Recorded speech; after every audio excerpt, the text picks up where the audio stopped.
বুদ্ধদা সম্পর্কে আমি একটা তোমায় কথা বলি অনির্বাণ, ওনার সম্পর্কে যদি কোনো একটা বিশেষণ সবচেয়ে বেশি ব্যবহার হয়ে থাকে দলমত নির্বিশেষে, তা হচ্ছে সৎ। এবার ঘটনা হচ্ছে বুদ্ধদারা সেই জেনারেশনের বা সেই জেনারেশনের থেকেও বড় কথা সেই বিলিফ সিস্টেমের প্রতিনিধি, যাদের কাছে কিন্তু সৎ হওয়াটা কোনো গায়ের অলংকার নয়, ওটা গায়ের চামড়া। মানে ওটা বিজ্ঞাপন দেওয়ার মতো ব্যাপার। আমি এই অর্থে বলছি যে একজন মানুষ সৎ হবেন এটাই তো স্বাভাবিক, একটা লোক চুরি করবেই বা কেন হঠাৎ করে? সুতরাং আমি সৎ হয়ে বিশ্বব্রহ্মাণ্ডকে উদ্ধার করে দিয়েছি, দেখ তোদের ওপর কত বড় দয়া করেছি, আমি সৎ, এইটা বুদ্ধ দ্বারা বিশ্বাস করতেন না। গান স্যালুটের কথা আসছে, রাষ্ট্রীয় সম্মানে বুদ্ধদেব ভট্টাচার্য বিশ্বাস করতেন না।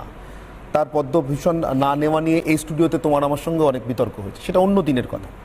গান স্যালুট কি নেবেন তিনি, বা পার্টি কি এটা অনুমোদন করবে? সেটা এখন সরকার থেকে অফার করেছেন, এবার দল পরিবার কি সিদ্ধান্ত নেবে তা ওরা জানাবে আলোচনা করে।